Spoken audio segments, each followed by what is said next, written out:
Alright, I'm back. And, I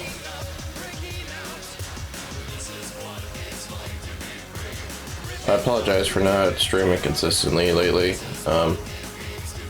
Due to the snow we've been getting where I live, and as well as ice on the roads and walkways, I've just been trying not to fall onto the ground, and I finally got a bag of ice melter salts to put in front of my apartment's doorway, so that I can just easily walk out of the door to get to work.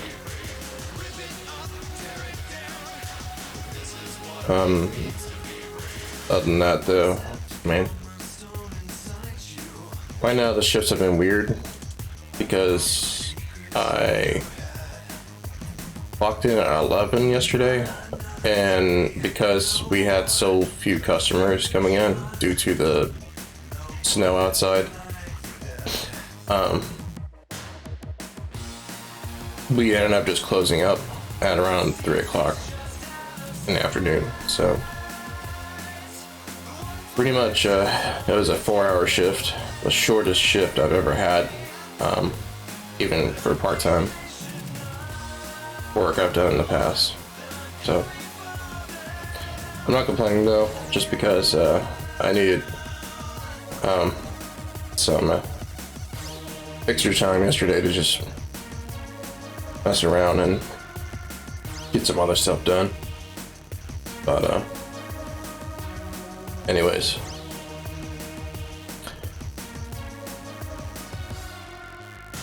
I'm also working on a Black History Month project. I don't think I'll be streaming that because it'll take too long for me to finish each drawing in the project. By stream myself doing it, I'll just be sitting around talking a lot, like I am right now. So not only that though, but the drawing should be taking pretty long in general, just because I'm not going to be doing the Grisaille layer like I am for the Knuckles drawings.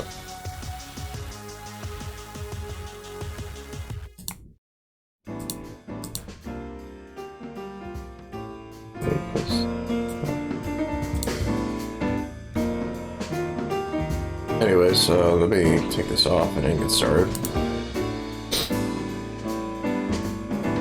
But yeah, anything else? Oh, yesterday I spent the extra time I had off of work to work a little bit more on coding in Scratch, and I want to showcase what I've got right now. As soon as I probably like the last 5 or 10 minutes of this stream, and I'll make a separate recording of the work I've done and post it on my YouTube.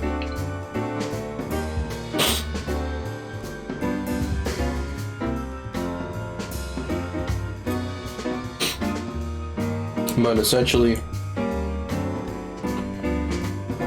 I'm getting really close to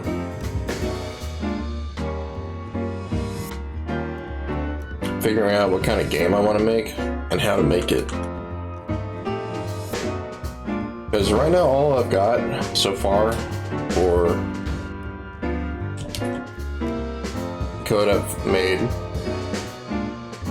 are just proofs of concepts. Can I create an AI, right? Can I animate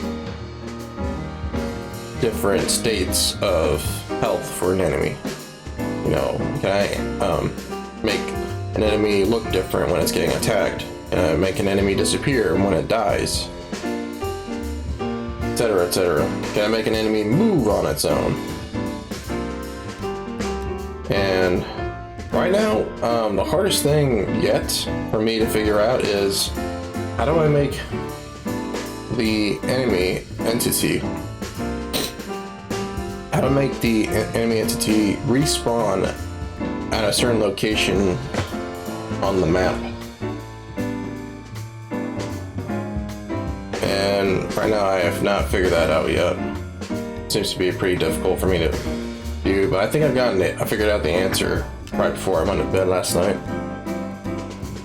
So I think what it involves is Scratch is weird in that it'll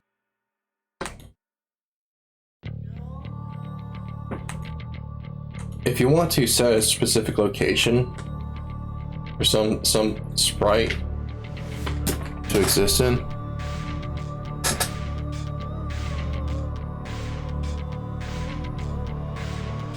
it doesn't do it in a way you would expect. Instead, it'll set the location based off of the size of the sprite. Because you can rescale the sprite's dimensions by a percentage. But if you have an already big sprite and you make it even bigger, it can pretty much have X and Y values, you know, its coordinate values anyways, that smaller sprites won't be able to have. That's been what's been making this more complicated, this problem I'm having. Come on, man, I'm just trying to do this.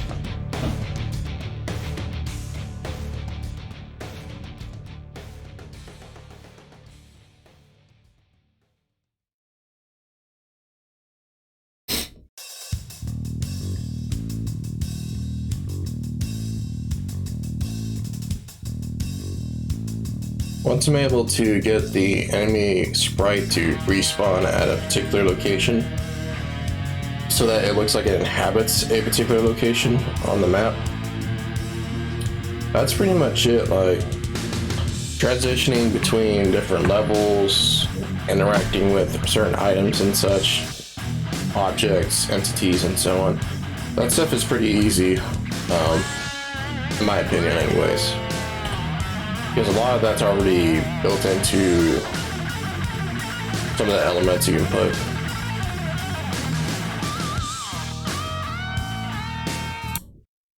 I've been listening to some heavy metal off stream. Last night I was listening to Gwar.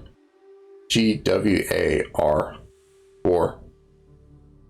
Think Gargura, but the W is in front of the A instead of the other way around. But Gwar is just a theatrical heavy metal band, and they don't take themselves seriously at all, unlike some death metal bands. They're not death metal exactly. As I said, they're more, I wouldn't say symphonic, but they're more theatrical, like Ghost. If Ghost just put a bunch of jokes into their music. And Gwar is just really fun to listen to. And the music's not bad either. I mean, it's a lot closer to that old school. I'm going to call it Black Sabbath, but more so. What's a good comparison in the West?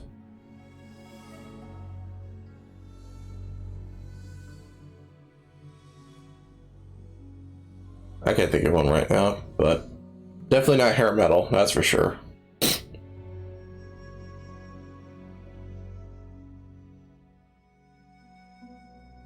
But yeah, I suggest giving Gwar a listen if you just like listening to the music. That's just generally fun to listen to.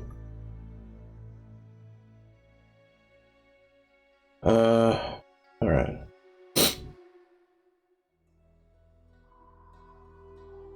I gotta be very careful with this eyebrow here.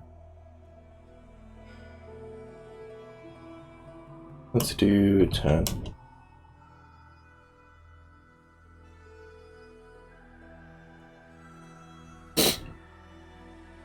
But yeah, I hope y'all are doing alright.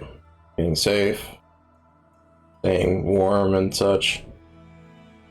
Hope y'all are having power and water running, because that's something that I've been preparing for the last 2 months. Is if I run out of power and I mean, not if I run out of, but if the power somehow blows out or we have a blackout, and if all the pipes end up freezing and such, I got jugs of water, got plenty of food, got a butane stove top, put my food in.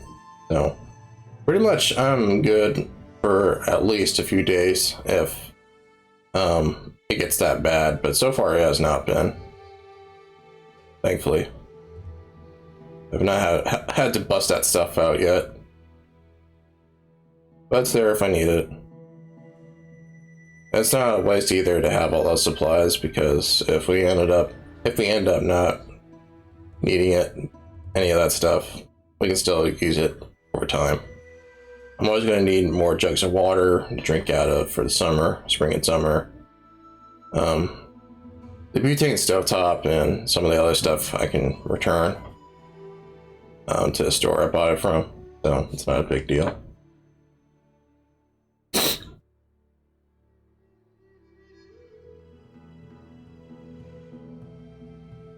Yeah, I hate to say this, but at this point, if you're worried about about stuff like this happening right now in this last month of winter, and you didn't do anything to prepare for it, it's probably too late now to get any of that stuff. But I wouldn't worry about it, because unless you live in the Northeast in the States, like in New York or Maine, then you're gonna be fine.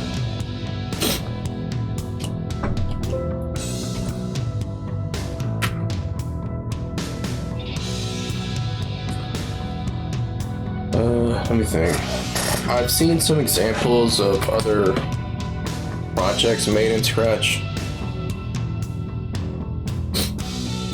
Some really high level work, good quality stuff. And for the most part, it gives me hope that I can make something pretty good in Scratch. But my issue with Scratch is that, well, not Scratch, but with 2D game development, is that I don't play a whole lot of 2D games. I mostly just play 3D games, and therefore I don't even know a whole lot of genres to try to make a game under, besides the basic default ones like a 2D platformer and a point and click adventure game and stuff like that. Like, I really don't want to do stuff with something that simple, because I can make that easily, and there are plenty of tutorials showing people how to make those. I kind of want to do something different and follow Trent Black's advice of just working on something different from what the tutorials show. I don't think it's possible to make a fighting game on Scratch unless you set up the controls in a way that allows two people to use the same keyboard. In which case, that's not a terrible idea, but it's not ideal. So instead, I thought about just making a beat 'em up. Because, and if you know the game Fight and Rage, that's a beat 'em up that borrows a lot of fighting game mechanics and classic Street Fighter moves and puts them into a beat 'em up style game that works really well, in my opinion. It was kind of confusing at first to play that game, because I didn't think of it as a fighting game. I thought of it as a beat 'em up. But then I realized, wait a minute, a lot of these enemies and these characters remind me of Street Fighter characters. A lot of these moves look familiar, so let me try playing it like as if I was playing a fighting game, and sure enough, I ended up being able to play it way much more easily as a result. Oh, right. Let me do Roblox.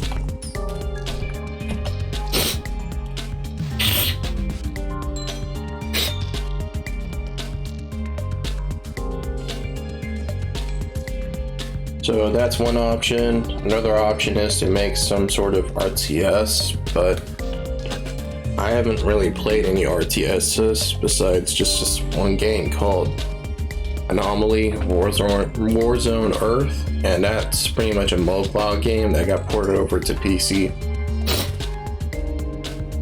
The controls in that game are very simple, and so are the mechanics.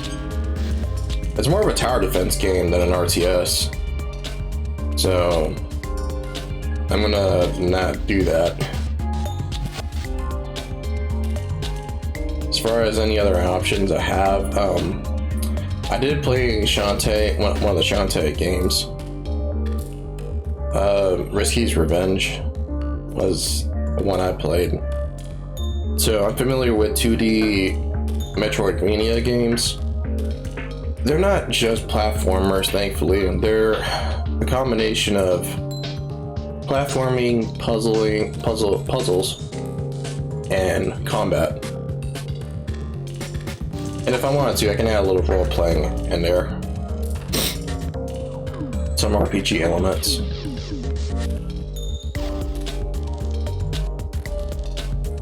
That's if I wanted to, though.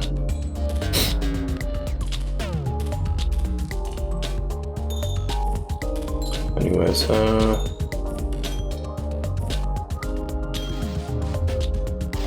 let's do this.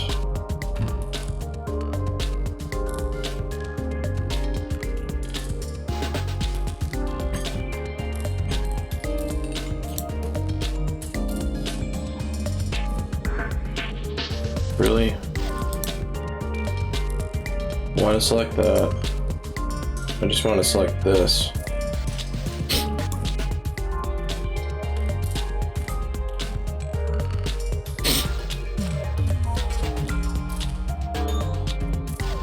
Okay. Or I'll just select that then for now.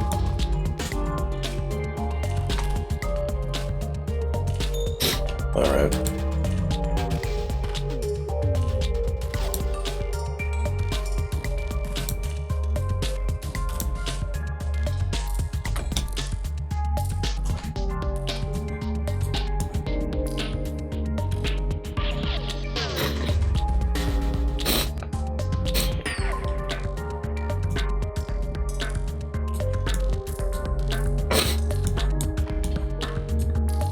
Still not sure. I think it's a little dark.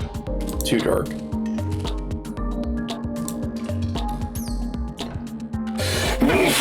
Excuse me. Sorry.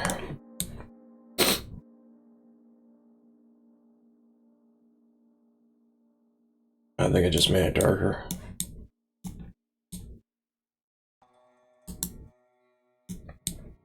So weird how colors work.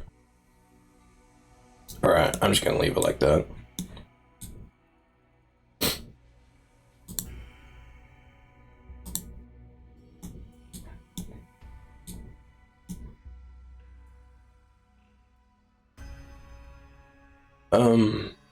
What else? What was I want to talk about?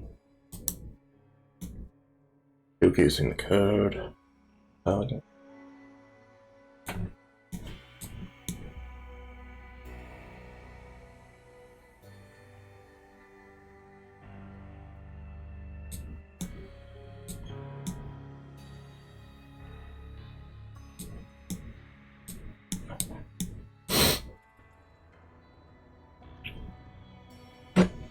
Assets are pretty much the only thing that I fear making when it comes to developing a game, just because it'll involve me having to actually draw a bunch of frames for an animation and many animations. So that's going to be a lot of frames. And then there is designing the assets, right? So the settings, the characters, etc., etc. There's a lot of work that gets involved with that. And there's nothing wrong with all that, but well, when I say there's nothing wrong with all that, I mean there's nothing really to fear, because it's not like I haven't worked on this kind of stuff before, but it's the workload really that I'm worried about. I don't want, and this is what I was wanting to, why I've been wanting to wait on just jumping into waiting to develop the game before just jumping into it, because I don't really have a plan. I don't know where the game takes place in, so I don't know the setting. I don't know if there's going to be any characters in it, what the enemies are going to look like, if there's going to be combat, etc., etc. So it's just a bunch of stuff like that.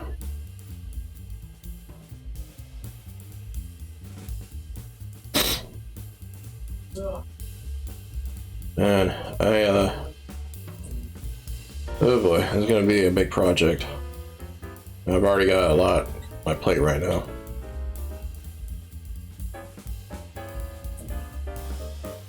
Also, thanks to everyone that watched last stream's VOD, because it's a 3-hour stream of me just drawing, but nevertheless though, it does give me hope that people actually want to check out my drawing content, art content.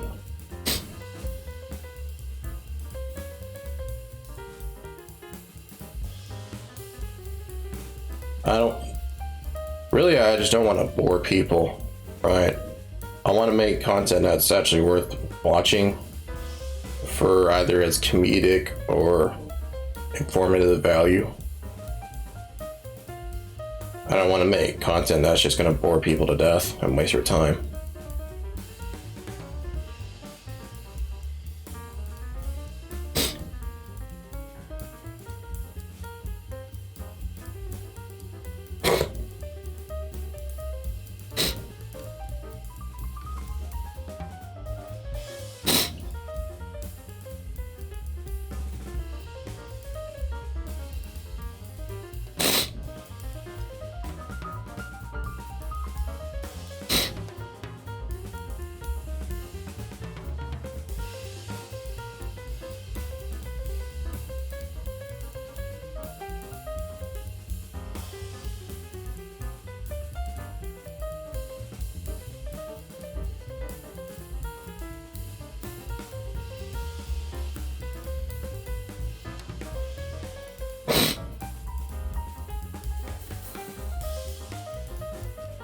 Something I've been, I'm about to attempt something that I've been wanting to learn to do, and some of these other works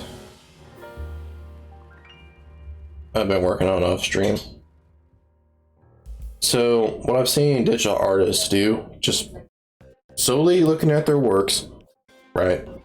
Not actually how they make it, because not many stream themselves. But anyways, what they do is they'll put a base color of what the area of the body or the whole body, what the skin color looks like. Let me rephrase that. They'll color an area of the body or color the entire body with one hue, one color, right? Representing, that's what the skin color looks like without any light reflecting off of it.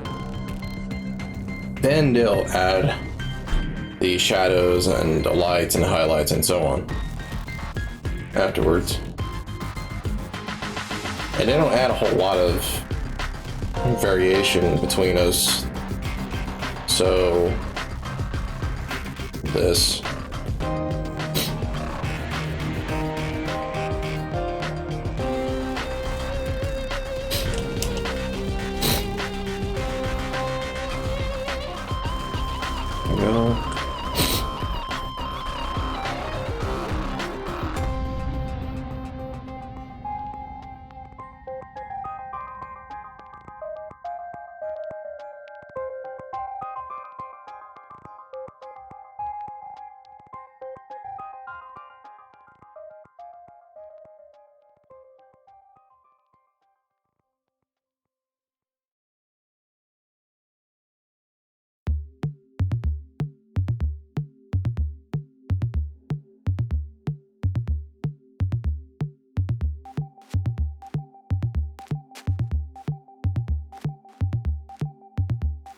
feel like I lost my train of thought.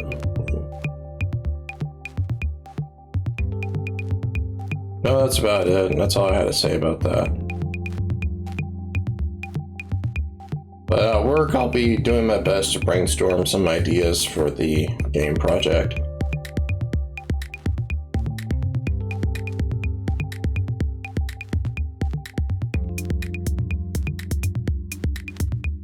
I'm leaning more towards a Diablo-esque kind of game, but one that doesn't involve you just left and right clicking your way to victory. More so like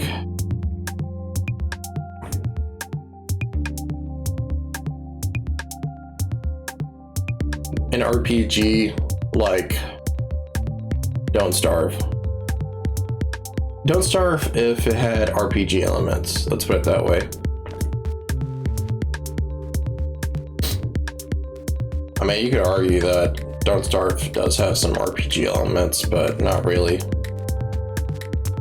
The most RPG-ish mechanics it's got going on is just the abilities each character has, but that's about it. Which doesn't really count, because a lot of those abilities are treated as items, because you need certain items in order to activate those abilities. I mean, you got stats, but you can't really change those stats for most characters. The only characters in Don't Starve and Don't Starve Together that you can change the stats of are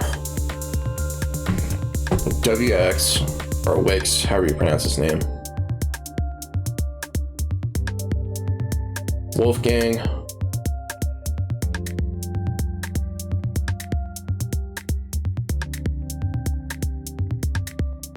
and I'm trying to think of any others. If you don't count like the Shipwrecked and Hamlet characters, that's pretty much it. There might be a few more that I can't think of right now, but there's not many. Let's just put it that way. There's not many, and on top of that, you need items in order to make those character stats change. And those stats changes are not permanent, hence why they need the items.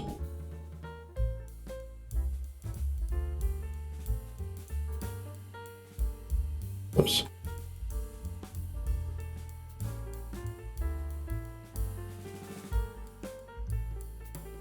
If you're curious about the length of the stream for today, it's just going to be an hour long. I wanted to stream last night, but I don't know. I mean, I just couldn't be bothered to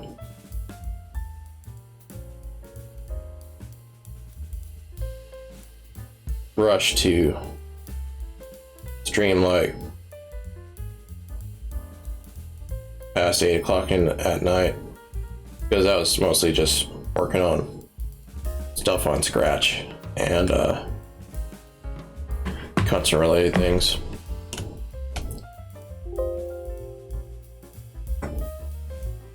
But yeah, as long as I continue to have power, and as long as I've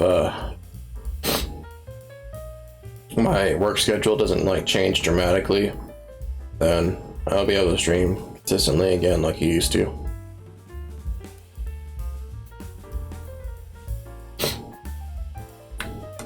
Alright, that should be it for the dork values.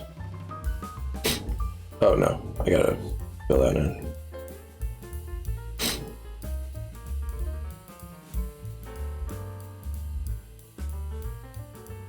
Is this process faster? I have no idea.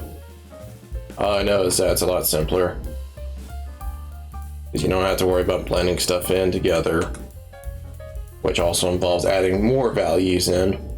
Right, more middle grace just to make something look smooth, have gradients and all that.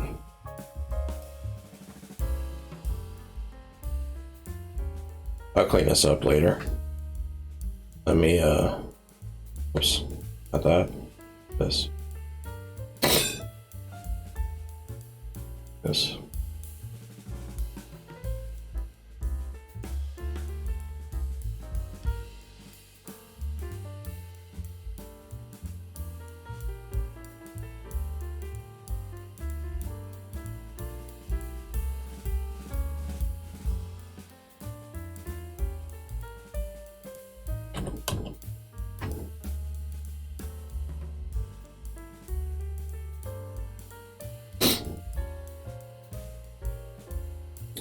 Okay. Save, and I work on the highlights. Once I'm done with these bottom dreads, there's not much left. It's just the top dreads. That's it.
I don't know how well this is going to blend, but we'll see.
I forgot to mention that besides the dreadlocks at the top, or as left dreadlocks, I'm gonna have to do his eyes as well. But that shouldn't be too difficult. Shouldn't take too long either. Alright, let's see if I can blend this in.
There have been some content creators that have made quote unquote sequels to franchises that haven't been made because either the publisher or developer of said game, developers I should say, just refused to make a sequel. Portal 3 is a example of that. And a good Sonic the Hedgehog game, 3D one anyways, is another. So I thought about doing something like that for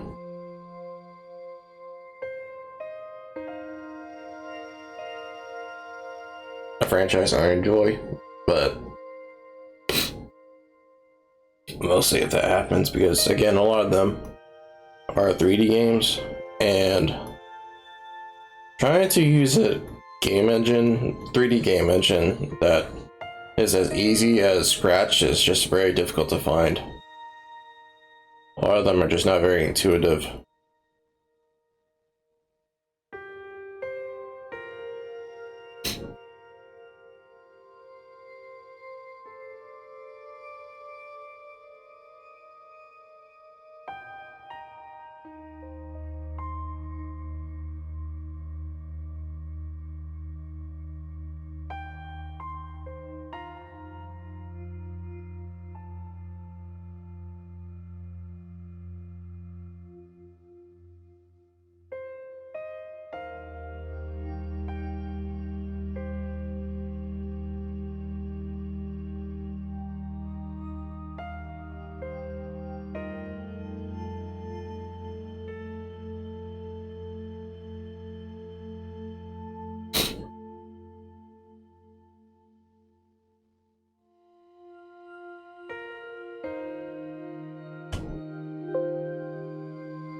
So other digital artists would normally not blend in the other values they put on. They would just leave it like this. Whoops. Like that with a hard edge. But because I still want to do it using the art student way, then I'm going to continue blending stuff in together, but it obviously does not make it look good by doing it like this. So I understand why they don't I understand why they don't blend stuff together. Even when they're trying to go for an oil painterly or watermark, like, sorry, not watermark, water paint, like texture in their composition, they still don't bother like blending this much or at all.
I even thought about making a RPG, 2D RPG that takes place in the Fallout New Vegas setting.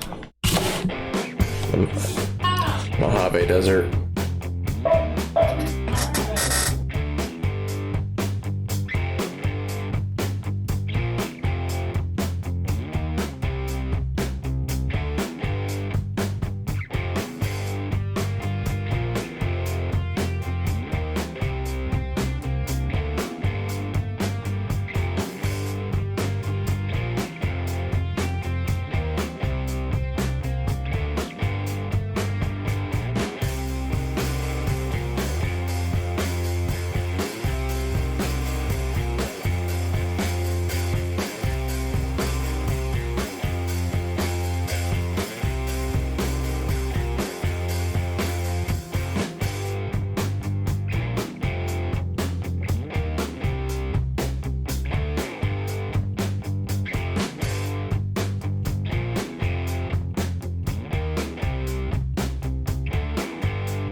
Alright, I think that's enough for this.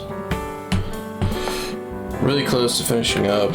In fact, I could probably just leave it the rest like this for the dreadlocks. Maybe. I'll finish it up off stream probably with this part. But yeah, there's just these dreadlocks here, and then the eyes, and that's it. Just clean all this up and add the color in, that's it. But let me see if I can get this up. Hold on.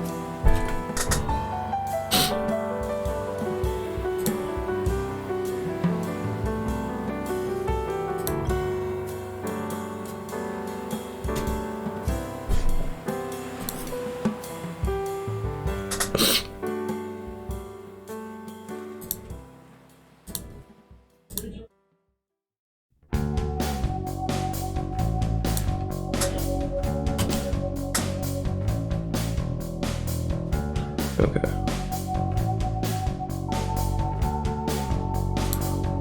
Do that.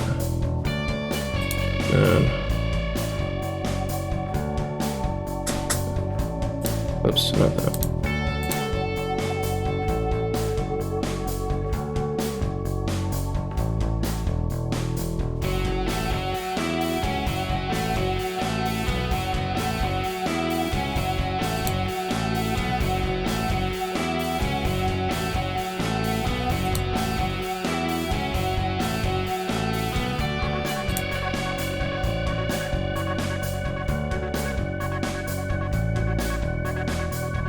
Okay, I got it up. Let me just go ahead and turn this music off for now. So, again, this is not much, but this is just me showing off what I've been working on for on and off. I haven't been working on this diligently, like I probably should be, but nevertheless, though, this is pretty much like 2 months worth of work. But again, no, that's like working on it every other week. So it's nothing special, but I'll just demonstrate what I got right now. So this is just a proof of concept. So I'm able to make this arrowhead here look like it's moving by having this image here, as well as this red square, move in opposite direction that this arrow is pointing. So if I want to move to the left, everything else moves to the right. And it creates this illusion that the arrow is moving in the direction that it's pointing in. And I specifically made the arrow point towards a direction that that I want the player to move, right? Depending on the directions that they're pressing. It's WASD movement, but I could easily change that to the arrow keys. But I decided to do WASD movement in case if I wanted to use do something with the mouse, right? So you're probably wondering, okay, so what's the red square there for?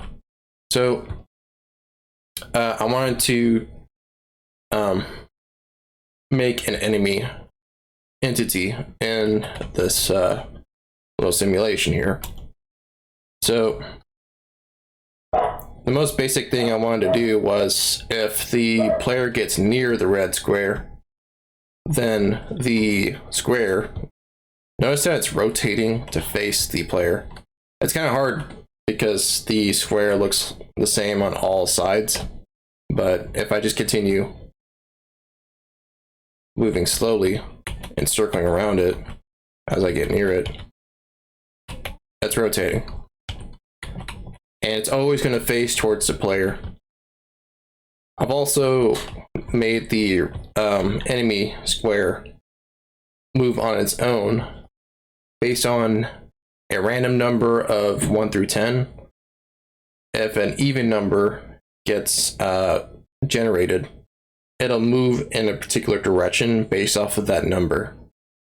So if I remember correctly, 2 is down, 4 is left, 8 is up, and 6 is right.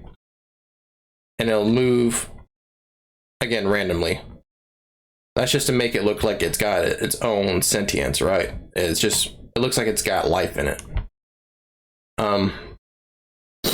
Now you're probably wondering what this health number is there for. So I want to simulate combat. It's not much, but this is as simple as it gets. If the player sprite gets near the red enemy entity sprite, and if the player presses the spacebar, it'll damage the red square by 2 points, depending on how long they hold the spacebar. But it'll deal 2 points every second. And as you saw, the red square turns yellow to indicate that it's being damaged. Once the enemy health bar, or once the health is 0, or less than 0, so if it gets to the negative number, say like -2, -4, whatever, then it should disappear. Now, why is it not disappearing? Well, I was testing to see if I could make the enemy sprite disappear when the player is not near it or is far away from it, and reappear when the player gets close enough to it. That's proven to be difficult to do. So this bit of code here is the reason why that's happening. If I remove it, then this happens. It'll work like intended. So again, once I get near it, damage it, it'll disappear completely. And it'll respawn as soon as I move away from where it last died, or until Scratch says otherwise. But anyways, it's going to respawn regardless.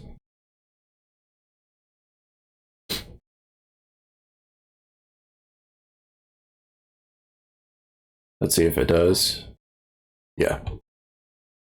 So after a while, it'll respawn on its own, but that's as simple as it gets when it comes to combat, in my opinion. Like, that's the whole point, is to prove that I can make something happen that exists in other games, right? Combat, movement, adding a background. I got really lazy and just decided to do this. Use this as the background. Enemy, again, really lazy, but it works. It works. Like, I've proven that I can simulate combat in the game with WASD controls, 8-direction movement. And if I remember correctly, if I hold down shift, never mind, no. But basically, if I wanted to, I could make the movement speed faster if I hold down a button.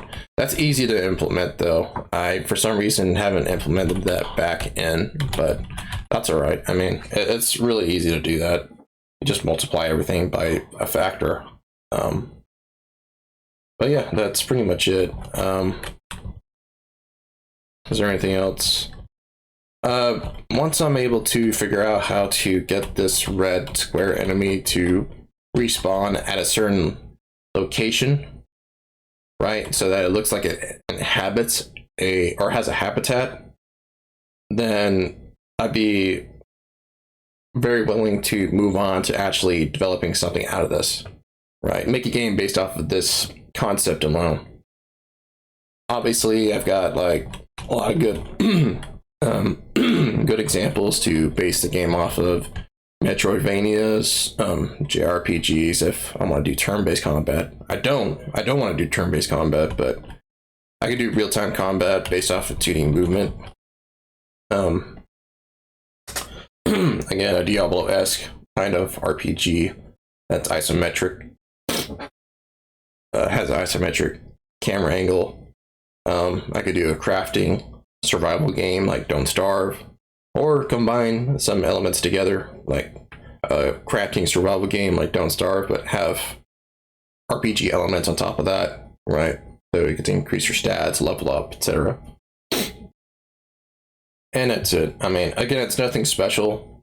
I'm not going to act like it is, but it's something, to me anyways.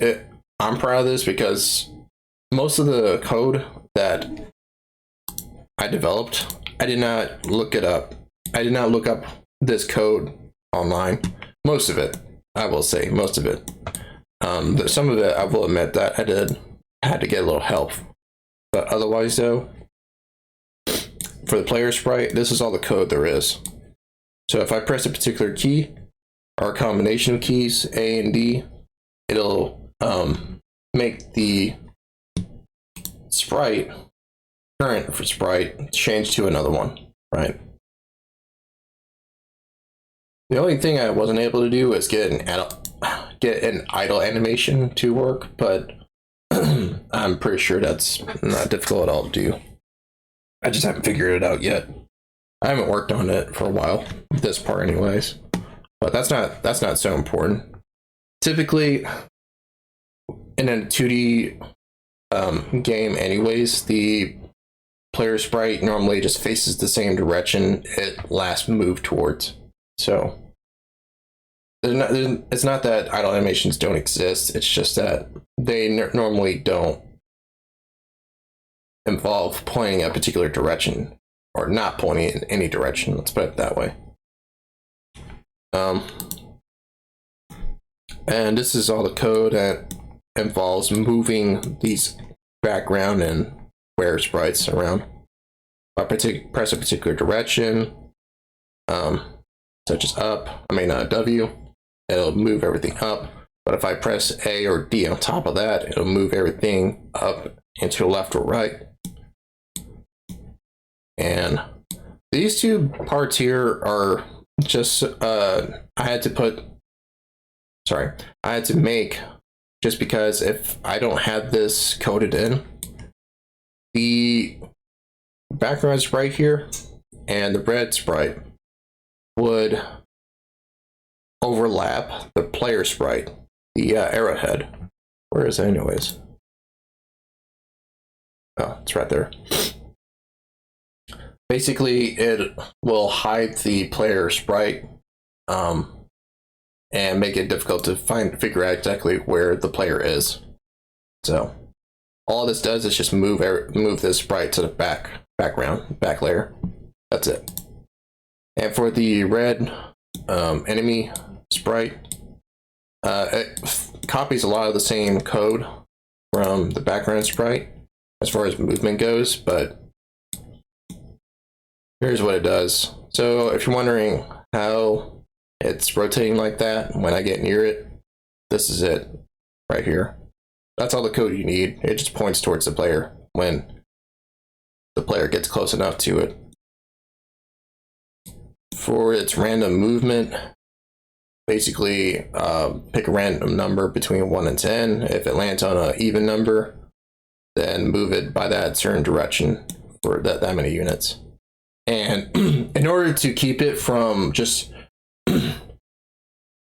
having a seizure and rapidly move in different directions all around, as if like there's a glitch or something, I put this wait for 3 seconds interval in each of these if statements so that it won't just jerk in random directions around rapidly. It makes it look really chaotic if I don't put this in there. And 3 seconds is long enough to have the sprite look like it's naturally moving in different directions. And then this is the last bit of code that I put in for the combat. So create a variable. That variable's name is health. Set that to 10. And the enemy sprite itself is 2 frames, or 2 sprites, 2 costumes, as Scratch calls it. Basically, if it's red, it means it's healthy and not being damaged. And if it's yellow, it means it's being damaged. So this will switch between healthy and the damaged sprite states, depending on whether or not the player is damaging it. So if the player gets close enough to it, and if the spacebar is being pressed, then if the enemy health or the health variable is not equal to 0, then it'll change to the yellow square damage state and then subtract the health variable by 2. And if the health variable is not equal to 0, basically if it's a negative or if it's below 0, then it'll hide the sprite.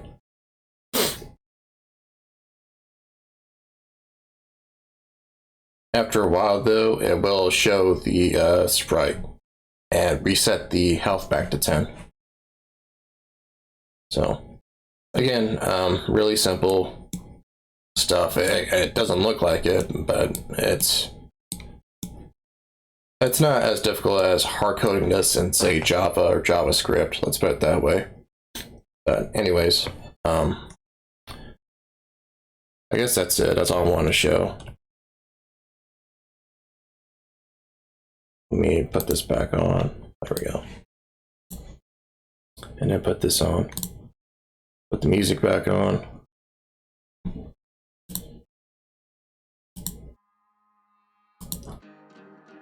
That's it. You know what? Let me put this one on.